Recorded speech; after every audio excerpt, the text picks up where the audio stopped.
Good evening from New York. I'm Chris Hayes. When I was here in this chair last night, I started the show by saying that Donald Trump's failed coup was worse than we thought. And 24 hours later, I am here to say once again that the failed coup was worse than we thought last night. Because we've got another damning new bit of information since we reported last night on the role that this man, former Assistant Attorney General Jeffrey Clark, played in attempting to overturn American democracy. Last night, we told the story of the letter that Clark had drafted to be sent to Georgia state officials, and he wanted the acting attorney general at the time, Jeffrey Rosen, to sign it. Jeffrey Rosen there in the background. That letter basically said the following. The Department of Justice is investigating voting irregularities, and, well, you really can't trust the results one way or another, so you in Georgia should call a special session, wink, wink, nudge, nudge, and send your own electors to Washington. Now, of course, since Georgia is run by Republicans, the idea is those electors would almost certainly be Trump electors, right? So it would be a violation of Georgia state law, a violation of the will of the people, right? Donald Trump lost the election in Georgia by 11,000 votes. It would throw the post-election process into chaos. Thankfully, Jeffrey Rosen, the acting attorney general, refused to sign it. The letter was never sent. Not for lack of trying, though, because the New York Times reported that Jeffrey Clark even cooked up a plot with Donald Trump, met with him in person, for Trump to fire Rosen so that Jeffrey Clark could take over his job and send the letter. And it was only when a group of senior Justice Department officials threatened mass resignations that Trump pulled back. Okay, well, we learned something new after the show last night. They weren't just targeting Georgia. It turns out that this guy, Jeff Clark, was writing or drafting these types of letters to all the 6 states that ended up going for Joe Biden. And I think that, what we see is the beginning of the effort to overturn the election. That was Democratic Congressman Raja Krishnamurti of Illinois, and he sits on the House Oversight Committee, which has been investigating Trump's efforts to overturn the election, and offered up that they were trying to run this operation in 6 states. That's based on another email written by Trump's personal secretary. Now, I guess these states are probably Georgia, Wisconsin, Michigan, Pennsylvania, Arizona, and Nevada. Those are the states that Trump lost by the narrowest margin. And for Trump to win, he would somehow have to flip at least 3 of those states.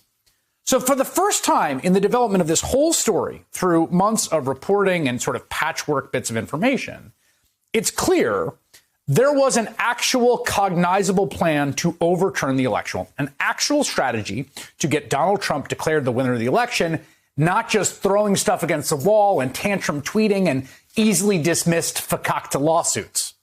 Now, it seemed like a concrete strategy yesterday when we first saw that letter, but it was incomplete because, again, if they just overturned Georgia, which we know Trump was obsessed with, right, still wouldn't have mattered. Trump lost by more electoral votes than Georgia has. So he needed more than that. But if you got the attorney general sending that letter to 6 states, all of a sudden the math could work. That could actually do the trick. You know, much of what Donald Trump, and we watched it in real time, and his cronies did publicly in the aftermath of the election was, cringe-inducing. It was mockable, comical. Rudy Giuliani and Sidney Powell and Lynn Wood making outrageous, ridiculous claims and getting laughed out of court after court, and it all seemed quite impotent with no real, path or strategy. The cases kept getting thrown out. They had nowhere to go in the courts. But now it's clear that by late December, they had arrived at an actual plan in place they were trying to execute. And it wasn't just Jeffrey Clark. White House Chief of Staff Mark Meadows was also at the center of it. Mark Meadows is a man who also participated in an attempt on the life of American democracy. Now, there's some conflicting reporting about how Trump and Clark originally got linked up, but in his new book, Wall Street Journal's Michael Bender writes, quote, Mark Meadows had helped introduce Trump to DOJ Attorney Jeffrey Clark, who was putting together a secret plan to oust Rosen, the acting attorney general, and force Georgia to overturn its results. We know from emails released by the House Oversight Committee at the end of December, beginning of January, that crucial period of time, right before January 6th, that Meadows was repeatedly pressing Rosen to investigate so-called voter fraud, including sending one email on January 1st that read, quote, there have been allegations of signature match anomalies in Fulton County, Georgia. I love the passive tense there. There have been allegations. Can you get Jeff Clark to engage on this issue immediately to determine if there's any truth to this allegation? Now, Meadows is asking for him to call in Clark because he knows Clark is on the team. And the next day, Meadows arranged the call between Trump and Georgia's Republican Secretary of State when Trump infamously said, quote, "I just want to find 11,780 votes. That's one more than what he needed." So Mark Meadows is in on the plot, obviously, and Clark and Trump together have a plan, and here's what appears to have been.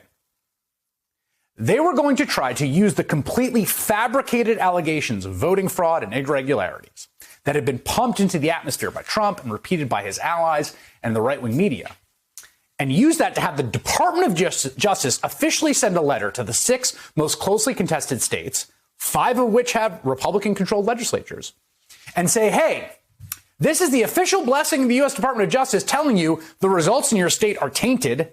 They can't be trusted. We don't really know who won. And by the way, you have the constitutional authority to call a special session, select a slate of Trump electors, and send them along to Washington. Keep in mind, the Republicans running these state legislatures are a receptive audience. They're the same people who in Michigan went like completely nuts over the governor's public health measures, or the legislators in Arizona who are running the sham election audit, or in Georgia who just passed a law to make voting much, much, much harder. They're all ears, generally, much more so than the courts. And so finally, after flailing in those courts where they got nowhere, they realized there's a much better avenue. Just have the Department of Justice give state Republicans the official green light to say, poof, elections tainted by fraud, got to send our own electors. Again, this is not Rudy Giuliani at Four Seasons Landscaping or Sidney Powell talking about the ghost of Hugo Chavez inhabiting the voting machines. No, this is an unnervingly plausible path to stealing the election. Luckily, it took them a while to get there. And I frankly don't have the words to describe what a cataclysm this all would have been if that letter had gone out and state Republicans had taken this signal in a number of these states and sent their own electors, because then you would have 2 slates of electors that are sent to Congress on January 6th. All of a sudden, you have a real fight about which ones are legitimate. And there is now, I mean, it's fabricated, but there's now a stronger case for Republicans to vote against Biden's electors, a much stronger case for Vice President Mike Pence to accept their challenge. Suddenly, Mike Pence is given the fig leaf he needs to keep Donald Trump in power. Or maybe it gets thrown to the House under the Electoral Count Act and the 12th Amendment, and the 30 states with Republican legislators vote for Donald Trump. The plan fell apart 3 days before the insurrection when senior DOJ officials put their careers on the line, to their great credit, to stop it. But who knows what could have happened? There are all sorts of ways this could have played out, and none of them is good.